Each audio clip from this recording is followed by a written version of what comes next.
know what I got. Yeah. We all got potential.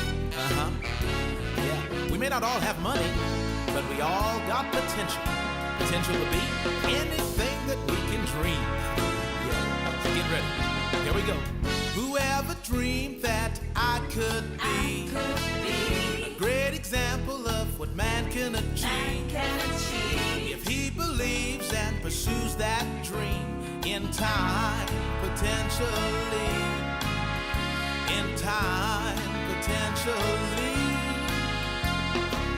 whoever knew that I could go to any place my heart says so. I'm gonna make it deep inside, I know, in time, potentially, in time, potentially.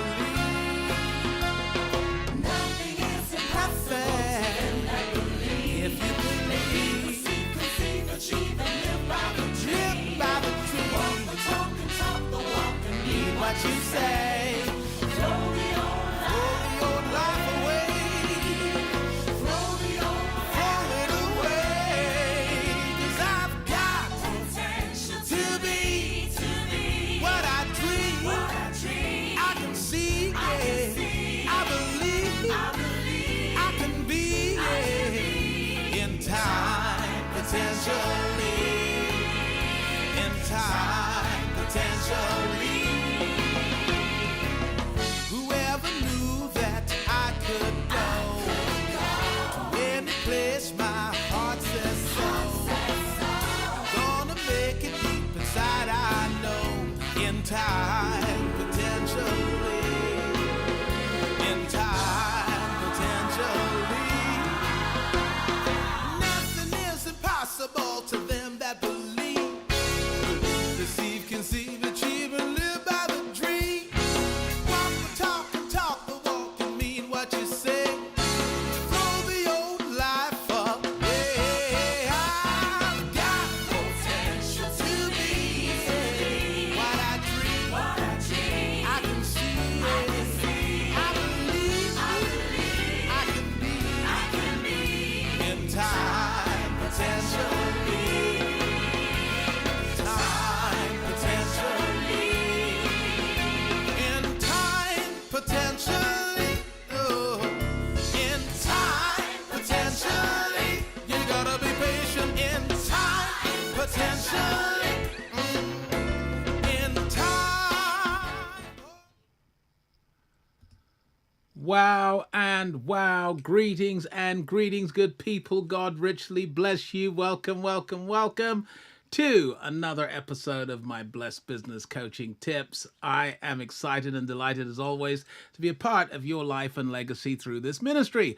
Of course, this is Bishop Wayne Malcolm, the Business Bishop, and we are about to dive in deep. First of all, I am thanking God for a safe return from Offer Mastery live in Tampa, Florida, with the one Dr. Myron Golden and a plethora of outstanding contributors who served to deposit gems, jewels, gold into our lives. Surely we will never be the same again. And if you're doubting that I'm back in my space,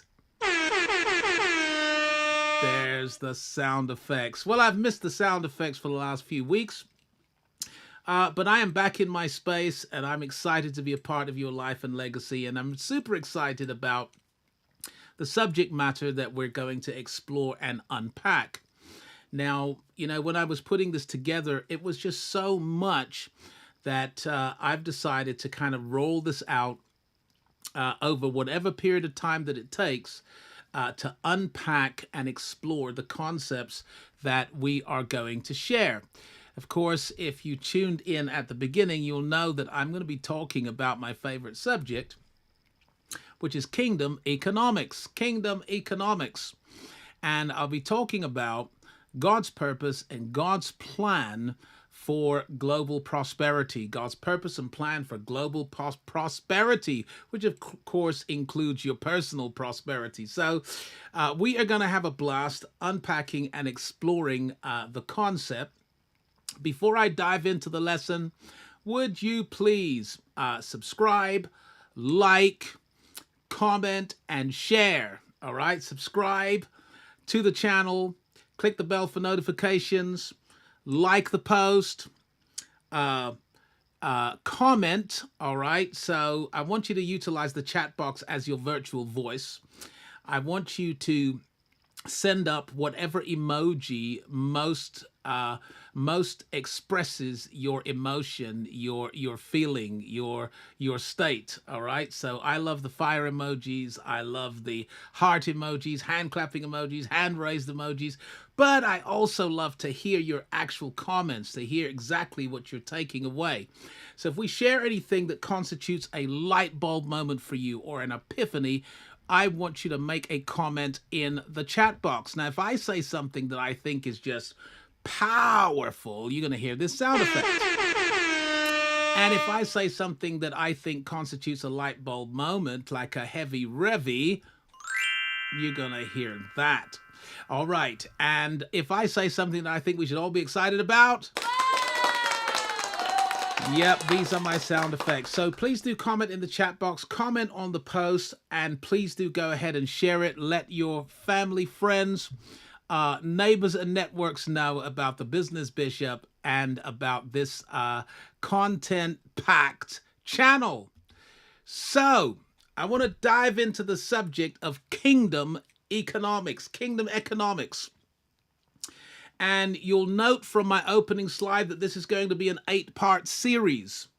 And this means that I am going to start on Tuesday. I'm going to continue on Thursday. I'll go back at it on the following Tuesday and the following Thursday. And we're going to keep on going, particularly throughout the month of June, where I really want to explore and unpack this powerful set of principles. And I guess as we go through it, I'll give you a sense of why it is that I feel an urgency when it comes to sharing these ideas. I'm feeling a sense of urgency when it comes to sharing these ideas. So if you're already excited about the subject matter, then please do light up the chat box and let me know that you are excited. So Session one is very simple. It's what is kingdom economics. So I want to define kingdom economics. I want us to be on the same page when I use that phrase. I'll be using the phrase throughout the series, and I think it's really important that we are communicating, and communication is the art of understanding and being understood. I want to make sure that we're understanding, thinking the same thing when it comes to kingdom economics. So I'm going to kick off with some context for the concept, and then we're going to look at kingdom economics. I'm going to talk about ungodly economics. I'm going to talk about heaven on earth. I'm going to talk about divine counsel and the purpose and the plan of God. Now, many of you that tune in on a Tuesday night tune in for business coaching tips, and I can assure you that kingdom economics is going to create in you a paradigm, a perspective, a way of viewing your life, your opportunity, your business, your ventures, your organization, that will serve you extremely well. And it will enable you to make some very smart choices when it comes to your venture, your business, your organization.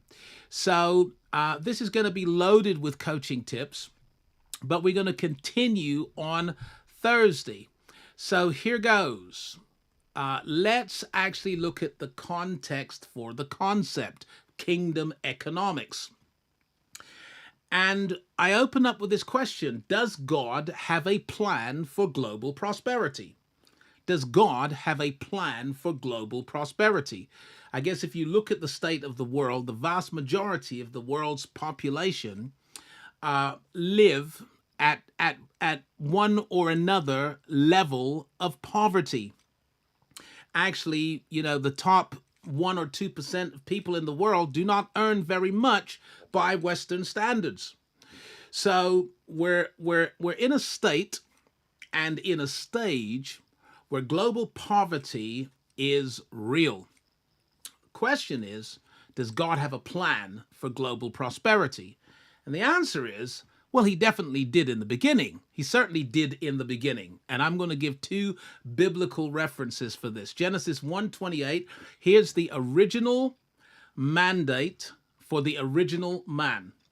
And God blessed them, and God said unto them, be fruitful and multiply, and fill the earth and subdue it. Notice, fill the earth, fill the earth. So that's the world. Subdue it means bring it under your management.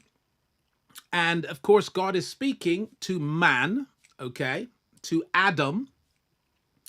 And this means he's speaking to Adam and Eve. The truth is that God called their name Adam, and it is Adam that called Eve Eve. So when I talk about Adam, when I talk about the original man, I am speaking about mankind. So mankind in the beginning was the image and likeness of God, a reflection of God, was God-like and godly, and possessed God-like characteristics and capacities. And God's plan was that the man in his image and likeness would multiply, fill the whole earth, and bring it under management. Bring the earth under management. And he goes on to say, and have dominion over the fish of the sea, over the birds of the heavens, and over every living thing that moves on the earth. Now that, by any stretch of the imagination, is a global vision. So God puts in the heart and in the mind of the original, authentic, godlike man a global vision. And in fact, if you are an authentic, godlike person, you are the very type of person into which God will plant a global vision. And so if you have a global vision, understand that actually there's something quite godly about having global vision, about making the world a better place, about bringing the world under godly leadership and godly management, because this is the original mandate. This is the dominion mandate. Now, again, I'm answering the question, does God have a plan for global prosperity? And the answer is, well, he certainly did in the beginning. We see that Genesis 1 verse 28. We also see it Genesis 12 verses 2 to 3 in the wording of the Abrahamic covenant, the wording of the Abrahamic covenant. Here's what God says to Abraham, and I will make of you a great nation, and I will bless you, and make your name great, so that you will be a blessing. I will bless those who bless you, and him who dishonors you I will curse. And in you all the families of the earth shall be blessed. Wow, let's look at that again. In you, all the families of the earth shall be blessed. So again, God plants into the heart and mind of Abraham, his friend, a global vision that would positively impact all the families of the earth and would bring the blessing to all the families of the earth. And I want to remind you that in Genesis chapter 3, which documents the fall of man, the word curse enters into the human vocabulary, and that curse was really the power of entropy that caused everything to deteriorate, so that what man had to do was battle against these entropic forces that were actually causing his environment to deteriorate. But the word blessing, and from Genesis 3 to Genesis 12, the word blessing disappears from the earth. But it comes back into the world when God makes this promise to Abraham and gives him a global vision of actually blessing all the families of the earth. So the answer to the question, does God have a plan for global prosperity? The answer is, well, he certainly did in the beginning. He certainly did in the creation, and he certainly did in the Abrahamic covenant.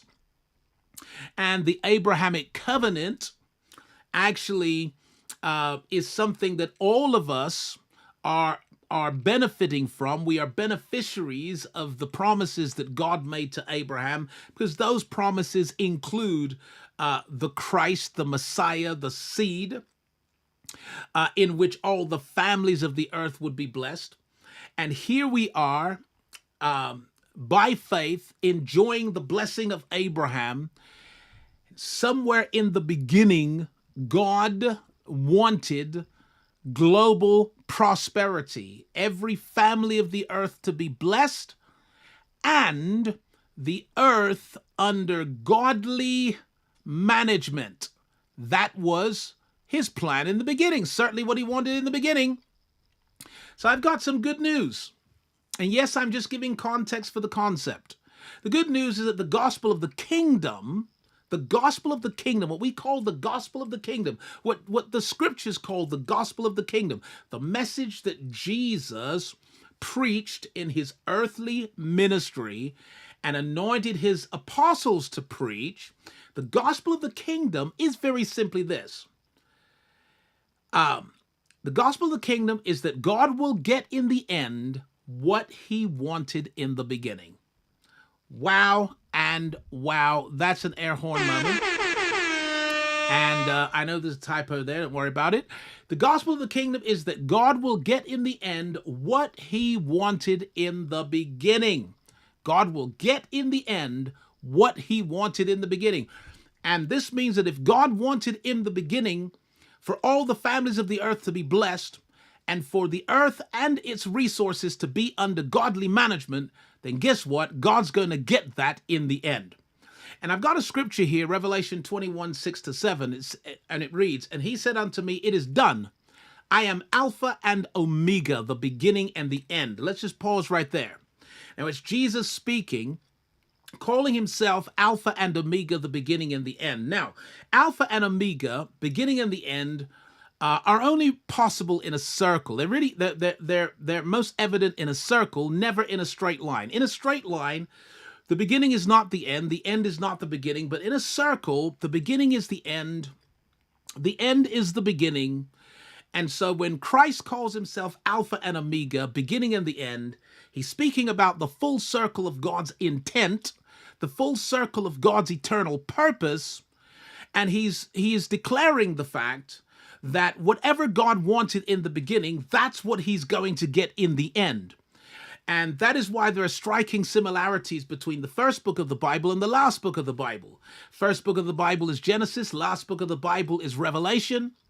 And there are striking similarities between the first book and the last book. The similarities are that the things which appear in the earth as a result of Adam's disobedience, transgression, and fall, those things like sin, like death, like suffering, like poverty, like disease, all those things, they disappear in Revelation as a consequence of Christ's victory and his triumph and his obedience. Likewise, the things which disappear in Genesis as a consequence of Adam's fall, like the garden, the paradise, the river, the tree of life, the unfettered communion between God and man, those things which disappeared as a result of Adam's fall, they reappear in Revelation as a consequence of Christ's victory, so that paradise comes back, the river comes back, the tree of life comes back. It all comes back. Why? Because God will get in the end what he wanted in the beginning. So that if God's in the beginning wanted global prosperity and the earth's resources under godly leadership and management, then guess what?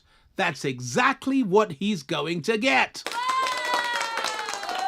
And that's good news by any stretch of the imagination. So what do I mean by kingdom economics? Kingdom economics. Well, kingdom economics describes God's original intent, That is his purpose and plan for human prosperity and progress. So God's original intent is his purpose. When God talks about his purpose, he's talking about his original intention, what he wanted in the beginning. That is his purpose. So kingdom economics describes God's original purpose and plan for human prosperity and progress. And there are two words here, important words, purpose and plan. And we're going to dive into that as we go along. When it comes to God's original purpose and plan for global prosperity, for personal and global prosperity, when it comes to that original purpose and plan, it includes the principles, the policies, and practices, that produce prosperity for families. That's what the economists would call microeconomics, and nations, what the economists would call macroeconomics.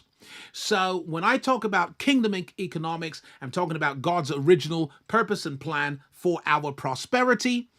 And this comes complete with principles, policies, practices that produce prosperity at the micro and at the macro level. So, put simply, God has a purpose and a plan, complete with principles, policies, and practices for your economic prosperity and generational progress.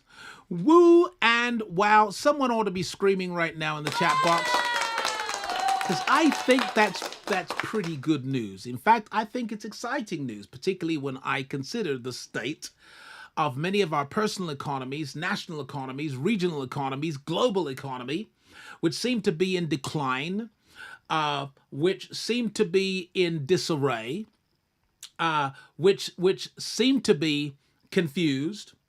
And when I look at the world through this economic lens, I am in dire need of good news. The good news is that God has a purpose and that God has a plan. And in the plan of God, there are principles, policies, and practices that guarantee your economic prosperity and generational progress. So I've written here an affirmation, and it's an affirmation I'd like you all to make. I want you to make the affirmation, write it in the chat box, because this is your affirmation for tonight. It is as follows: I am convinced of his purpose and a part of his plan. Woo! I'm convinced of his purpose and a part of his plan. So it's very important that we make these affirmations, because any I am affirmation speaks very much to your core, to your essence, to who you are in principle, to your identity, and to the part of you that God made in his image and his likeness. And when you are speaking to that part of you, you begin to say, I am, okay, then the I am becomes a self-fulfilling prophecy. Okay, it is loaded with creative properties and prophetic implications, whatever you attach to your I am. So here goes. I am convinced of his purpose. That means I am convicted of God's original intention. I'm convicted that God will get in the end what he wanted in the beginning. I'm convicted that if I align my plans with his purpose, then his power and his resources are available to me. That's kingdom talk. It's kingdom culture. It's kingdom concepts. But in the kingdom, as kingdom citizens and ambassadors, our goal is not to ask God to bless what we're doing. It is to do what he's blessing, because it is already blessed. Okay, I don't want to spend years asking God to bless what I'm up to. I want to figure out what he's up to and join in. So I'm convinced of his purpose, and I am a part of his plan. God has a purpose and a plan. It's complete with principles, policies, and practices for our economic prosperity and generational blessing. Are you excited about it? So here goes.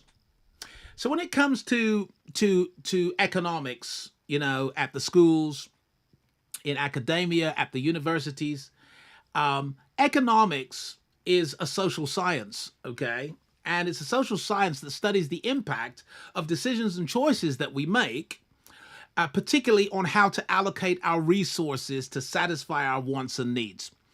So as human beings, we have wants and we have needs, and we have to make decisions and choices about how we allocate resources to satisfy those wants and needs. And economics is the science that studies the impact of those decisions. What economists actually do is they make observations and predictions about the impact of macro and micro choices when it comes to the management of resources. Okay? So what's the common denominator here? It's about decisions and choices. So, it's not necessary for the duration of this series that you kind of brush up on economics, because we will look at some fundamental principles of economics as we go along. But it is important to know that economics fundamentally is the study of decisions and choices, right? It's about decisions and it's about choices. I'm going to say that again. It's about decisions and it's about choices. It is not about how much you have. It's about what you do with what you have. It's not about how much money you make. It's about what you make with the money. Okay? So it is really not about the resource that God has made available to us. Economics is about how we utilize those resources, how we manage those resources in such a way that satisfies our wants and our needs, and at the same time, creates for a more prosperous society, right? Our family's prosperity, our legacies, and our cities and our nations. The state, this is really quite powerful, because it means that the economic state of families and nations and businesses and regional economic, the state is a reflection of decisions and choices, not a reflection of the resources available. It is a reflection of decisions and choices. And that's an important principle, certainly when it comes to kingdom economics, because as you'll remember in my introduction, when I looked at the context for the concept, I shared with you that in the beginning, God wanted the resources of the earth to be under spiritual management or God-like management. He commissioned Adam, mandated Adam to replenish or fill the earth, to populate the earth, and to subdue it, bring it under godly management. Bring it under management. Manage it. In this respect, God made Adam the steward of the earth, and whilst God retained ownership of the earth. So the earth is the Lord's, but it is our domain because we have been given stewardship or management of it. And so when people complain that there's just not enough, there's scarcity, there's not enough, then really they are exalting themselves and their ideas against the knowledge of God. Because the knowledge of God says that God created an abundant world capable of sustaining life in a fully populated planet, God created an environment in which man could survive and thrive, and he packed the earth full of minerals and vegetation and the sea with fish and the air with birds. And God populated this planet in such a way that there's more than enough for everyone to have more than enough. And when everyone has had more than enough, there'll still be more than enough left over. See, when it comes to ungodly economics, there is the idea that consumption produces lack, that the more you have is the less someone else has. And this creates it creates war, it creates conflict, because it promotes the notion that if you're winning, I'm losing. If you're up, I'm down. If you're getting, I'm not. Whereas in the kingdom paradigm of economics, consumption always leads to more production. I need to say that again. In the kingdom paradigm, consumption always leads to more production. Why? Because the original setting of man is a garden. And in the garden, fruit is consumed and fruit is defined. Fruit is defined as having seed in itself, which means that for every fruit consumed, it releases seed that is able to bring forth more trees, more vineyards, more fruit, so that consumption leads to production. So God designed the planet such that there would never be lack, there would never be shortage, there would never be scarcity, if the planet were under godly, godlike leadership and management. If the earth's resources are under the correct management and stewardship, then actually there would be enough for everyone to have more than enough, and all the families of the earth could be blessed. And so what this means is that the state of the world in terms of global poverty is not a reflection of the planet that God put us on. It's not a reflection of the environment and ecosystems that God placed us in. It is a reflection of poor choices, bad decisions on the part of leaders and managers. Wow and wow. So let's dive into this a little bit deeper. And yes, I do have a little bit more time. So here goes. Economic principles, policies, and practices that are void of divine instruction will always lead to poverty and shame. So when you have an ungodly, Babylonish economics based on selfishness, greed, and witchcraft, what you end up with is a set of economic principles, policies, and practices that are void of divine instruction, and they always lead to poverty and shame. Proverbs 13 verse 18 says, "Poverty and shame shall be to him that refuseth instruction." What? Poverty and shame shall be to him that refuses instruction. But he that regards reproof, correction, instruction shall be honored. Wow and wow. So what we don't want is godless economic principles, godless economic policies, and godless economic practices. We don't want that because they always lead to poverty and shame.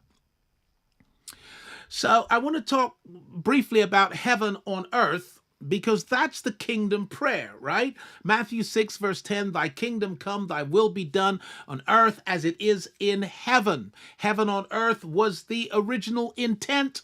Gospel of the kingdom says God will get in the end what he wanted in the beginning. So heaven is always coming to us. And I know that in traditional, classical, historic Christianity, we've emphasized us going to heaven when the overwhelming consensus of Scripture is that heaven is coming to earth. That New Jerusalem comes down from heaven like a bride adorned for the bridegroom. That thy kingdom come, okay? Thy will be done on earth as it is in heaven. But we need to understand the relationship between heaven and earth, and the relationship is understood this way. Heaven gives meaning to the earth, while the earth gives expression to heaven. Woo! This means that heaven and earth are effectively two sides of the same coin. Heaven and earth are not as distant or as separate as we might imagine. Heaven is not a place beyond the blue, over beyond the stars. But heaven is a dimension available on earth, and earth is a dimension available in heaven. Woo! I wish I had some help in here. I'm going to put this another way, and I'm going to say to you that the spiritual gives meaning to the material, while the material gives expression to the spiritual. So heaven, representing the spiritual realm, the spiritual domain, the first domain, the original domain, the first cause out of which every other domain emerges, right? The spiritual gives meaning to the material, while the material gives expression to the spiritual. So what that means for someone who values godly principles, godly policies, and godly economic practice, what it means is that money without meaning is ungodly. Or I could say it another way, money without mission is ungodly. That's an ungodly economic principle, that you're just getting money for money's sake instead of getting money as leverage or as a tool to enable you to carry out a mission, okay? The money must have meaning if it's going to be kingdom economics. I want to make that very clear. I'm going to be teaching some profound principles over the next 8 weeks, but if what I teach you is going to be kingdom economics, then the money will have meaning and mission. Second thing it means is that assets without assignment are ungodly. Okay? Assets without assignment are ungodly. So you've got property, you've got stocks, you've got land, you've got access to minerals, you've got, you've got rare works of art, you've got intellectual property, you've got these assets. But assets without assignment are ungodly. Number 3, prosperity without purpose is ungodly. So if you are financially prosperous but have no purpose for your life, no higher cause, no meaning, no spiritual meaning to your financial prosperity, that is ungodly. And like we said in the previous slide, economic principles, policies, and practices that are void of divine instruction will always lead to poverty and shame. And I guess someone's listening to me and saying, oh, this guy doesn't know what he's talking about. I'm super rich. And have no faith in God, no purpose, no meaning. Whatever. Listen, poverty and shame will be your portion. It will be your portion in your lifetime, or it will be the portion of your children and their children to the 3rd and the 4th generation. Because any economic principles, policies, and practices void of divine instruction will always lead to poverty and shame. So this is why divine counsel. Why do I want God's perspective on prosperity? Why do I want God's advice when it comes to my assets? Why do I want God's counsel when it comes to the cash? Why do I want divine counsel? Psalm 107 verse 10 to 11 says, some sat in darkness and in the shadow of death, prisoners in affliction and in irons, for they had rebelled against the words of God and spurned the counsel of the Most High. So, I mean, these are very powerful biblical statements and principles that make it clear to kingdom citizens and kingdom ambassadors, right? That make it clear to us that actually to rebel against God's words or his counsel, to spurn his counsel, actually leads to a place called darkness, the shadow of death, affliction, prison, and irons. Okay? It's the picture of bondage, being bound in a dark place. And I don't want you to be bound in a dark place. You don't want me to be bound in a dark place. None of us want to be bound in a dark place. So we're going to spend several weeks unpacking the wisdom and the counsel of God when it comes to kingdom economics. So I shared with you in my definition of kingdom economics that actually that kingdom economics is God's original purpose and plan for the global prosperity of humanity. God's original purpose and plan. Now, these are two words. They mean different things, so let's go at it. Purpose. God's purpose is his original intent for humanity.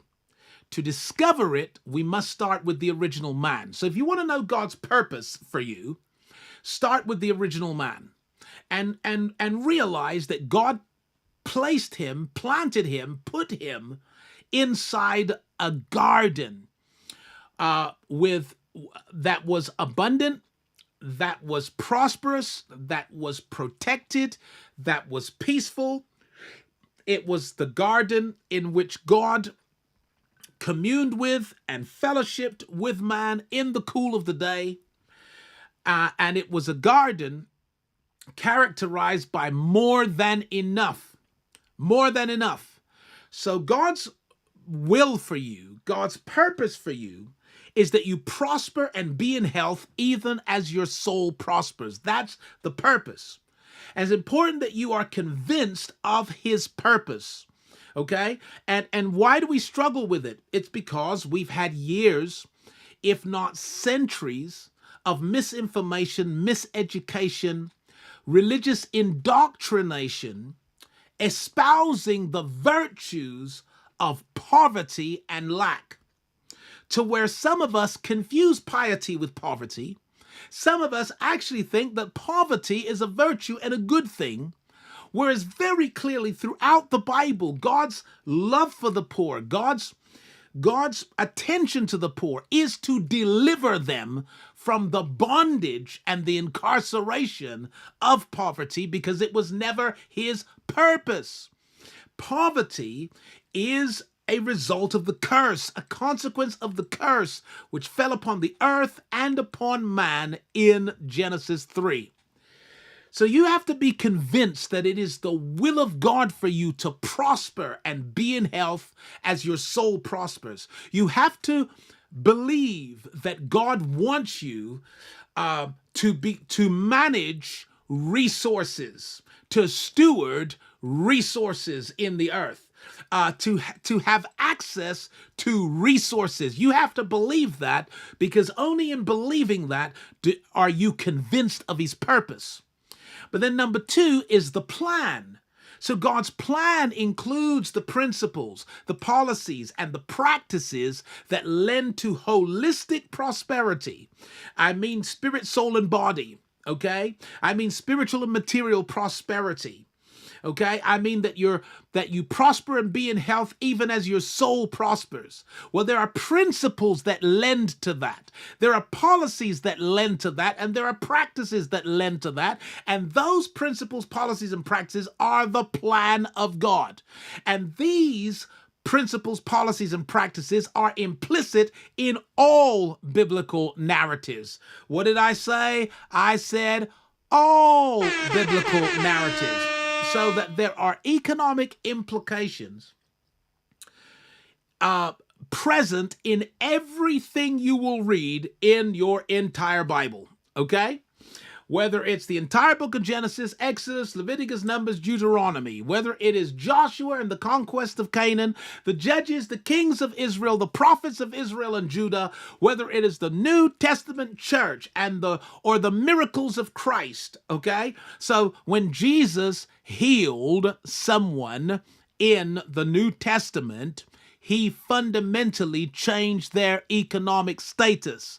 Yes, he changed their physical capacity, but by so doing, he changed their economic status. Because if you were blind, if you were lame, if you were deaf, if you were a leper, if you were a demoniac, your economic status was called a beggar. That's who you were, a beggar. You begged for a living.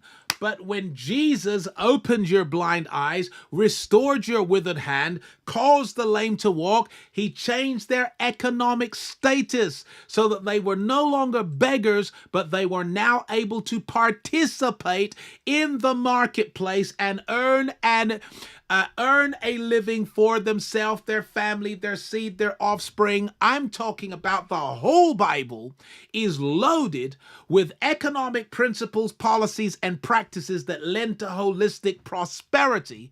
And we will explore and unpack that in detail in this series. Here is the main point. You must first be convicted of God's purpose in order to follow through on his plan. Wow and wow. I need an air horn. And I need a glockenspiel. And I need an applause. You must first be convicted of God's purpose. In other words, you first have to believe that God wants you to prosper, that he wants you to become very rich, that he wants you to leave an inheritance to your children's children, and that he wants you to manage or steward significant resources in the earth. You have to believe that that is God's purpose for you in order to follow the plan. Because if you doubt the purpose, you'll never follow the plan. If you're conflicted when it comes to the purpose, you are going to be, you're going to procrastinate when it comes to the plan. If you're if you're conflicted when it comes to the purpose, you are going to be, halfway committed to the plan. You're going to make lots of excuses. You're not really going to practice the principles because you're not convinced or convicted of the purpose. And so my challenge to you is going to be to move from being conflicted when it comes to God's purpose for your prosperity to being convicted that it is in fact the will of God for you.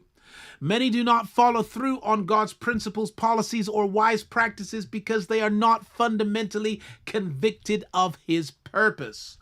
Again, the reason why we're not convicted of his purpose is because we have been drip-fed a drug, an opium that presented a pie in the sky and gave us and taught us that being content with chains, with darkness and with bondage, being content in slavery. We were taught that actually this is a virtue, that this is piety. Throughout much of the Dark Ages, priests took vows of poverty because there seemed to be no relationship between spirituality and piety and material prosperity.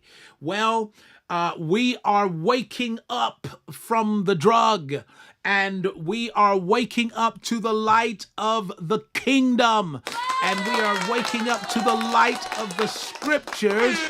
And this is why you need to be part of every single one of these presentations. So this is why in the first sessions that I do, something like 4 parts, okay?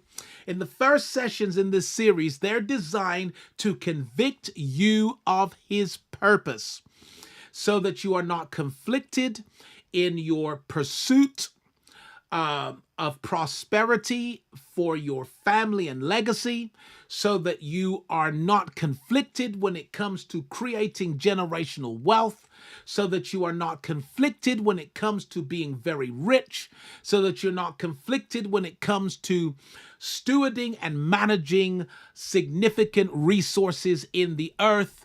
We are going to move from being conflicted to being convicted. And in this series, I'm going to talk about 4 things. I'm going to deal with the righteousness of thinking big, right? And when I say the righteousness of, I am talking about the inherent morality, nobility, piousness, goodness, and virtue that comes with thinking big, having a big vision and a big dream for your life. I'm going to deal with the righteousness of taking territory, and I'm going to explain what territory represents today. I'm going to deal with the righteousness of making a profit, and I'm going to deal with the righteousness of creating wealth. Now, there is a sense of urgency with which I am teaching, particularly throughout the month of June, possibly into July. And that sense of urgency is that I've been convicted of some future challenges they're present now, but their implications are going to have an impact on your personal economy as well as the national economy. And I want to help you to future-proof your life and your legacy, to future-proof your life and your legacy. How many of you would like to future-proof your life and your legacy? So what we're going to do is we're going to use the wisdom of Joseph, okay, in the Genesis to future-proof your life and legacy. And you'll know that the wisdom of Joseph was that he interpreted the Pharaoh's dream to mean that there would be an economic crisis in the future.